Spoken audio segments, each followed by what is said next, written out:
Your heel side 3 is nice and poppy, so you've got the time to take it to 5, so let's work on that. To take your heel side front side 3, just another 180 for that front side 5. A couple different things you can do to get that last bit of rotation. One, make sure that you're leaving the wake off the tail and not spinning too early. The biggest common mistake that people make on their 5s is that they think, okay, well, I gotta spin more, so I gotta get going. So what they do is they start spinning before they even get off the wake, and they barely get enough air to do a 360. So make sure that you're leaving the wake off of your edge and not starting to spin too early. Get a really good, what I call a tail pop as you come off the wake. So make sure that you get really good pop off the wake and then begin your spin. Now what you can do to help yourself get a little bit of a faster spin is use that technique where you let your hips drift away by squatting as you approach the wake. So then you have that bigger distance to pull the handle with 2 hands into your back hip.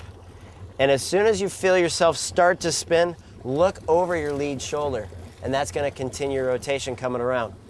As you finish the 360 and you're trying to advance yourself to 5, think about taking your shoulders and hips and push them through the spin. When you land this, you want to make sure that you're landing with your weight on your toes. Same thing as a heel side, front side 180, you land with your weight on your toes, right? A lot of times people can do the 5, but they slip out. That happens for 2 reasons. One, is because they don't get the board pointed in the right direction. They actually only do like a 510 or a 520 and the board's pointing at the boat. So make sure that you finish your rotation, okay? And then you also want to make sure that you have your weight on your toes. So if you start spinning too early, it's going to be really hard to get your weight on your toes. So make sure you take that thing up. That gives you more time in the air. That also puts you on the right axis to land with your weight over your toes. As you finish that last rotation, pass the handle in front of you. Don't just get the handle with your back hand and let it go out in front of you with what turns into your front hand. You know, a lot of times I see people finish the 5 and they just think, okay, now I'm done, and the handle's way out there. If you think about a heel side, front side 180, if you take that handle and you just let it out, it gives you no control. So as you make that last handle pass for that 5, keep it in tight so when you land, you have somewhere you can let that tension go. You notice how you're landing out the back every time that you do that? Make sure that you're finishing that rotation as you come down to your landing.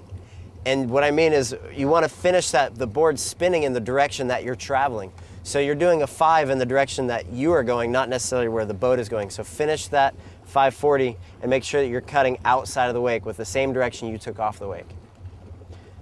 Something to help you finish that 5, to make sure you get your shoulders forward over your toes. It's kind of a simple little thing, but take your handle hand and turn your wrist over so the handle is behind you when you land. The reason it works like this is if you take that handle and you put it up this way, which a lot of people do when they land, is that makes your shoulders lean back. It's hard to lean forward when you have the handle up like this. You see what I mean? So what you want to do is you want to make sure you take that handle, roll it over, and that naturally puts a little bit more weight on your toes.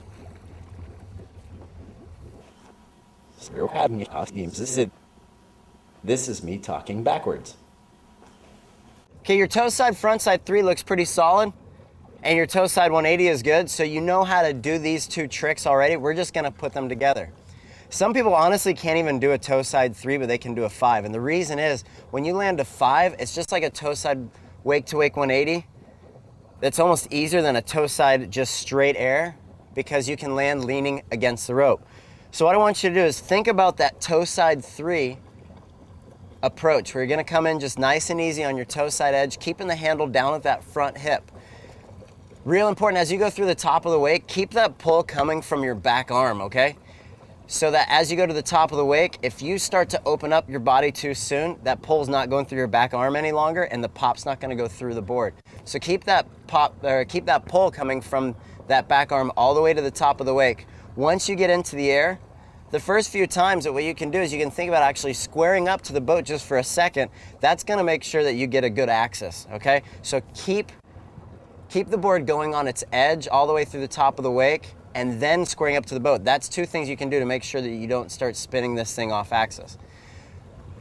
So as you get to the top, you're gonna square up to the boat for just a second. You're almost gonna feel like your shoulders are square. And that's at that point where you can pull with 2 hands pretty aggressively towards your back hip.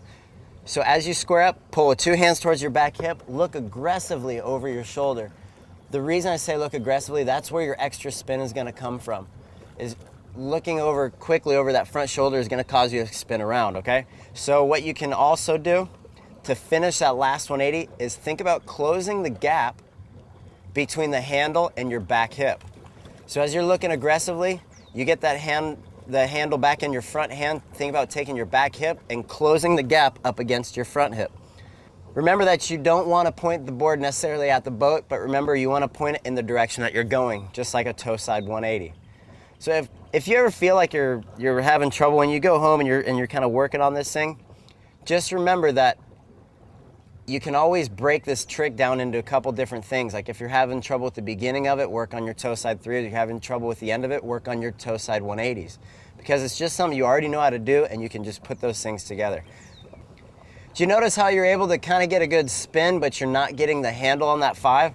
What I want you to do is really think about getting a good aggressive pull with 2 hands. As you're coming off the wake, you're just taking your front hand off and throwing it around, and then the handle's nowhere to be found because the boat's pulling away from you the whole time.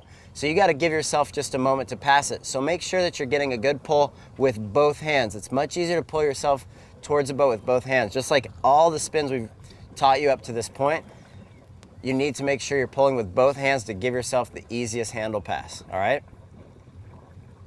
Okay, honestly, that last one was super, super early. And it's kind of a common mistake is people think, okay, well, I gotta spin more, so I gotta get going. And what you need to think about doing is drive. If you feel like you're spinning too early, what you can do is drive your front knee into your toes all the way through the top of the wake. What that's gonna do is that's gonna make sure that you're riding that edge and keeping the pressure on the board all the way through the top of the wake. So actually, the longer you wait to spin, the farther the handle gets away from your body, and the more you can pull yourself back up to it for a quicker spin at the end.